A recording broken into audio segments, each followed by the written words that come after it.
Before we get started today, I would encourage you to grab your pad and pencil or however you want to take some notes because you're going to have homework today. Let's talk about portable stations and whether we should take an integrated or a modular approach to them. The gear available to you, your operating preferences, and your operating scenarios will all have an impact on your station. Before we can define our station or what constitutes a station, we need to think about how we will be using that station. So let's start off with defining the scenarios, our likely operating location, needs, etc. The emergency communications scenario. This operating location could easily be an open field, a tent, in a mobile command post, or a parking lot, most likely with lots of people around. I'll probably be operating in a phone or digital mode. I want to use a station that will give me the best chance at making contact with other MCOM stations. I'm willing to take on station weight and bulk in favor of capability. For parks on the air, or POTA operation, I'm heading to a park to operate. I'll be outside, most likely at a park bench. I'll be operating with Morse code and phone modes, and I'm willing to trade some capability for a more compact station. The QRP contest. It's very similar to POTA, except the rig doesn't need to be as powerful. Summits on the air, or SOTA. I'll be operating on a summit, a typically great radio location, most likely in an operating position exposed to the elements. I'll be hiking into the operating location. So, my station should be compact and lightweight. I'll want to be able to rapidly set up and tear down my station. I'm willing to use a compromise antenna if it will help me meet this goal. Okay, so now your homework is to think about and document your portable operating scenarios. In the integrated approach to portable station design, we work to combine all of the station components together. The amount of integration can vary from components packaged together to a full custom creation. I am leaning towards the bundling or packaging up of components. You may want to create a custom enclosure for your station. Some go even further, using existing or custom components to create a whole new thing. Search the MCOM and POTA groups and you will find many examples of integrated stations. These are often in the form of the packaged components integration. An example here would be a Go box with equipment mounted on shelves in the box. Open the box, plug it in, and you have your station. In the SOTA and QRP groups, you can find examples of the full custom integrated station. An example here is taking an LNR MTR-4B and shoehorning an Elecraft T1 into it, attaching a paddle to it, and having the logbook on the back of the rig. When creating an integrated station, we will be specifying explicitly what gear constitutes this portable station. Here is an example of a station created for the MCOM scenario. You'll see there's a Yaesu FT891 that gives us, it's still portable, but it gives us 100 watts of power. We have LDG Z11 Pro 2 tuner with it, and we're making use of some end-fed wire antennas. If we have more space available to us, we can extend the 58-foot wire out to 84 feet. There's a DC splitter in there, there's coax in there, we have a 9-to-1 transformer, and we have some paddles and some backup fuses and some headphones, because as we mentioned, this could be a noisy, crowded operating environment.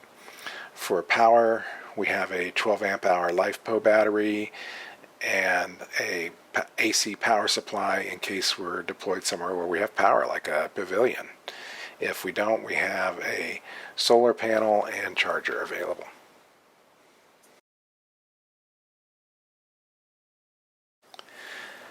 The Parks on the Air park bench portable station is very similar to the MCOM station, but there are some differences.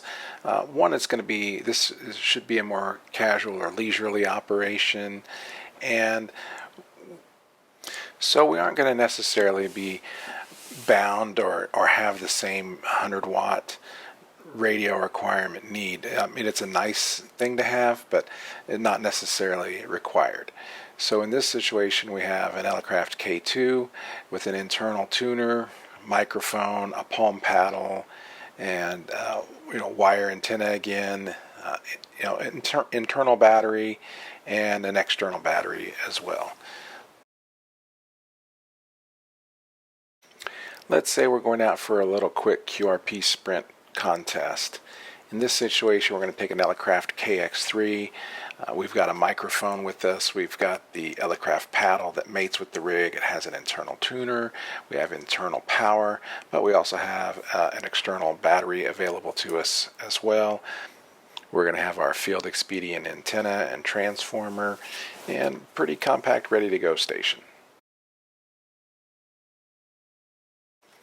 And when it comes to our SOTA operating scenario, we get really compact. With this station, we have an Elecraft KX1 with an internal tuner, an internal battery, paddles, earbuds, BNC to binding post for connecting the antenna, and a DC power dongle, and a LiPo battery. In an integrated station, all the components we need for our station are packaged together. So we can clearly see that the operating scenarios had a major influence on the equipment we chose for our station. Homework. Use your portable operating scenarios to create a gear list for each scenario. Be specific. Extra credit. Create your integrated station. Put the gear list on top of the package, and then also attach your non-integrated pre-deploy checklist items. When creating a modular station definition, we will be specifying generically what gear constitutes the portable station. Individual components are packaged so that we can easily build a station for a given scenario. For example, an emergency communications modular definition might say 100-watt radio, microphone, paddle, and maybe even some computer or something to support the computer mode. A good antenna, coax, and a tuner. For power, battery, solar capability, optional power supply, and it'll be packaged in a hard case.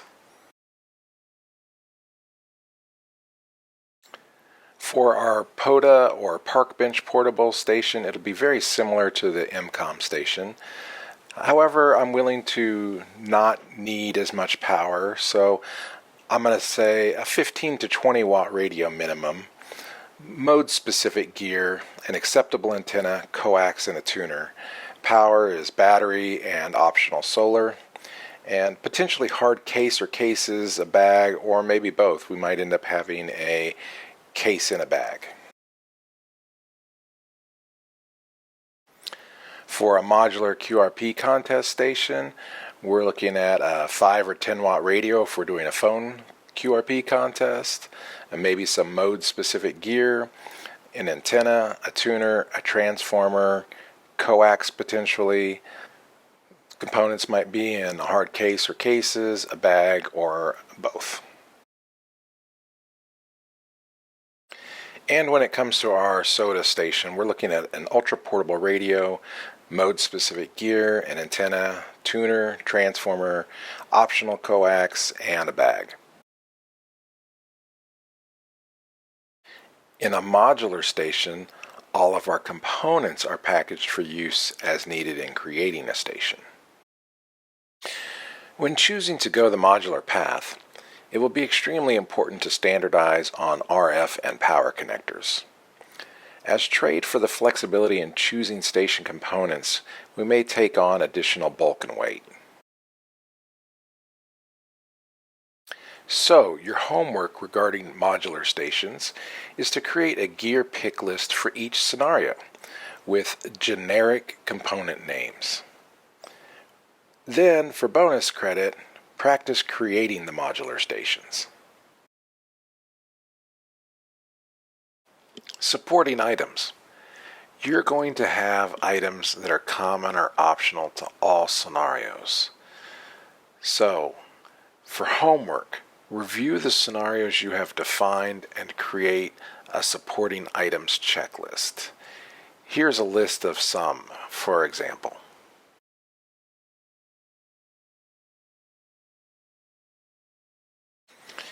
In closing, integrated stations may be more compact and purpose-built. Modular stations may give us more choices. Familiarize yourself with the equipment before going portable. Practice in your shack, then practice in your backyard, then practice in your nearby park. Use your gear checklists, and above all, get out portable and have fun. 73.